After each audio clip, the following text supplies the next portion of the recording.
Si queremos entender de verdad a una de las figuras más influyentes de la historia, no podemos quedarnos solo con su biografía. Es clave, es fundamental, meternos de lleno en su mundo, en ese caldero político y social que lo formó. Y bueno, justo de eso se trata este análisis, de ese momento concreto. Aquí no nos vamos a meter con textos religiosos para nada. Lo que vamos a hacer es desmenuzar el tablero político, a veces súper complejo, que moldeó al Jesús histórico.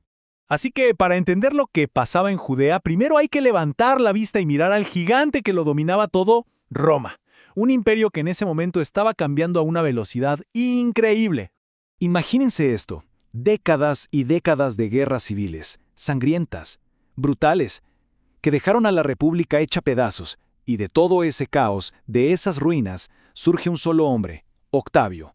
Él se convertiría en Augusto, el primer emperador, y con él empezaría una era completamente nueva, un antes y un después.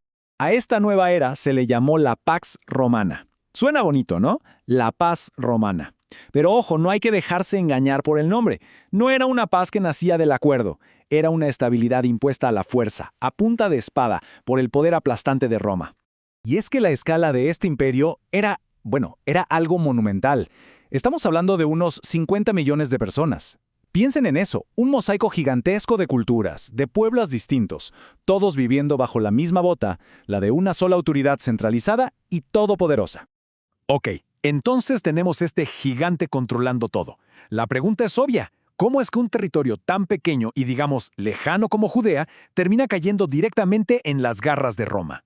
Y la respuesta, como pasa tantas veces en la historia, no fue una gran invasión desde afuera, no.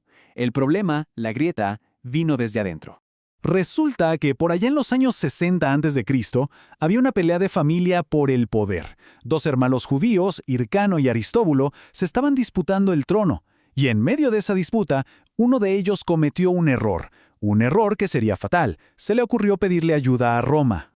Claro, el famoso general Pompeyo vio la oportunidad y no la pensó dos veces. Una división interna, perfecto. Intervino, y así, de un plumazo, la independencia judía se terminó. Fin de la historia. Pero, a ver, el control de Roma no siempre era tan directo. A veces eran más listos que eso. Se dieron cuenta de que la forma más eficaz de gobernar era poner a alguien de la zona, una especie de rey cliente. Un títere, sí, pero uno muy astuto, y como veremos, bastante polémico. Y aquí es donde entra a escena uno de los personajes más fascinantes y complejos de toda esta historia, Herodes el Grande. Este tipo era un genio de la política. No tenía ni una gota de sangre de la realeza judía, pero ¿a quién le importaba? Sus patrones romanos lo pusieron en el trono con una sola misión, mantener la paz costara lo que costara. El legado de Herodes es complicado. Es como una moneda con dos caras completamente opuestas. Por un lado tienes al constructor, al visionario, que levantó obras que quitan el aliento. Pero si le das la vuelta a la moneda, te encuentras con un tirano paranoico, un hombre tan aterrado de perder el poder que no dudó en matar a su propia esposa y a varios de sus hijos. Pero ese acto de malabarismo político que fue el reinado de Herodes no podía durar para siempre.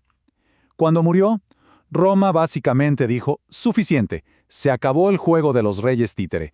Es hora de que tomemos las riendas nosotros mismos. Y es que el hijo que heredó el trono, Arquelao, fue un desastre total, un gobernante cruel, incompetente, tanto que el propio emperador Augusto se hartó. Con una simple orden, lo sacó de en medio, lo mandó al exilio y listo. Judea pasó a ser oficialmente una provincia romana, administrada directamente por el ejército. Y para gobernar esta nueva provincia, pusieron a una figura clave, el procurador. Ojo, no era un simple administrador de oficina, no, era un gobernador militar.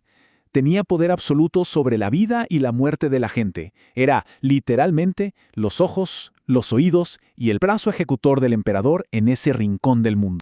Por ese puesto pasaron varios hombres, como se ve aquí, pero de todos ellos hay un nombre que por supuesto todos conocemos, un nombre que quedó grabado a fuego en la historia, Poncio Pilato. Él era precisamente quien estaba al mando durante los años en que Jesús desarrolló su vida pública. Así que la estructura de poder era súper clara y además implacable. Arriba de todo, en Roma, el emperador. Su autoridad bajaba hasta el legado de Siria, que era un pez gordo, y de ahí directamente a las manos del procurador en Judea. Él era quien tomaba las decisiones en el día a día. ¿Y todo esto en qué se traduce? Pues imaginen una olla a presión a punto de estallar. Eso era Judea.